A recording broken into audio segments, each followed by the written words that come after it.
संप्रति राज्य रे धानर अभावी बिक्री एक गुरुतर समस्या हो पड़ी। प्रकृतिर अनुकूल पाणीपाग थिबा जोगु चलित वर्ष पर्याप्त परिमाण में धान उत्पादन होबार आकलन करा जाय। राज्य सरकार बहु पूर्व प्रस्तुत होगा कारण 2010-2011 अदिनिया वर्षा मरुड़ी बन्या पर चाषी संपूर्ण क्षतिग्रस्त होता से सरकार राज्य सरकार चाषी आखि बुझी परवर्ती पर्यायर केंद्र सरकार चाषी वास्तव समस्या अनुभव कर सहायता जोगे से सहायता चाषी पाखे पहुंची पारा ना। तापर प्रकृतिर अवदान जो चलित वर्ष 40 लाख हेक्टर प्राय 1 लाख मेट्रिक टन धान उत्पादन होबार आकलन करा जायछि। सरकार कहउछन्ति 30 लाख मेट्रिक टन चाउल किଣିबे। सरकार आपणकर जो नीति करिछन्ति स्टेट स्ट्रैटेजी कमिटी से कमिटी रे मो भल भाव जानिछि 23 लाख मेट्रिक टन धान किଣିबे एवं 7 लाख मेट्रिक टन चलित रबी चाष किଣିबे। 23 लाख खरीद एवं 7 लाख चलित रबी चाष किଣିबे। यही भाव में 30 लाख मेट्रिक टन धान किणवाई स्थिर किंतु अक्टोबर मास 1 तारिख ठारू मंडी खोल कथा पश्चिम ओडिशा रे किंतु नवेम्बर 30 तारिख सुधा मंडी खोलागला नहीं। राज्य में एपर्यंत कौन सी जगह चाषी आवश्यकता अनुसार मंडी खोल जाए एवं धानर सहायक मूल्य 1050 टका जिते थिला केंद्र सरकार निष्पत्ति कले 200 टका अभिवृद्धि कर 1250 टका प्रति क्विंटाल कले।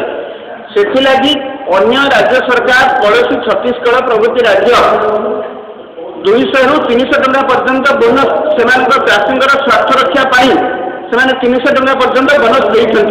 ये राज्य सरकार बोनस दे ना सहायक मूल्य चाषी मान सठिक भाव में दि जाऊना धान मंडी खोल जाए एवं धान ओजन मापयंत्र इत्यादि नहीं। चाषी वर्तमान मंडी एवं राजरास्ता माने शीत काकर से वर्तमान पड़ रही धान रखी मंडी धान उठी पारना परिचय पत्र ना। यही भाव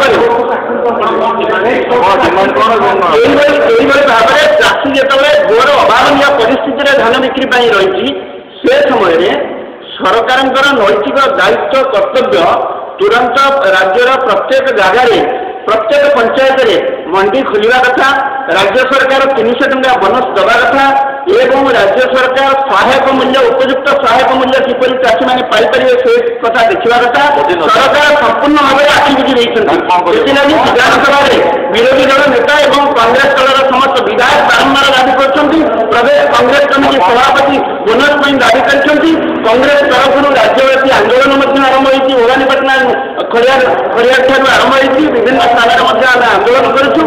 आगामी दिन में विशेष भाव में सरकार आसंता 7-8 दिन भितर जदि राज्यर समस्त पंचायत में मंडी न खोलती बोनस न दियंती एवं चाषी को आवश्यक सहायक मूल्य जोगाइबार विफल होती से प्रदेश कांग्रेस कमिटी सभापति नेतृत्व क्रमे आह्वान क्रमे किसान क्षेत्र मजदूर कांग्रेस तरफ राज्यव्यापी व्यापक भाव में चाषी आंदोलन प्रत्येक ब्लॉक प्रत्येक जिले में आवश्यक स्थले प्रदेश कांग्रेस कमिटी आलोचना क्रमे आम राज्य स्तर में विशाल चाषी समावेश कराई राज्य सरकार विरुद्ध में राज्य बीजेडी सरकार चाषी मान नीति विरुद्ध में जोड़ा प्रतिवाद कर चाषी को बोनस देवा पर्यंत किसान कांग्रेस क्षेत्र ओहलिब नहीं।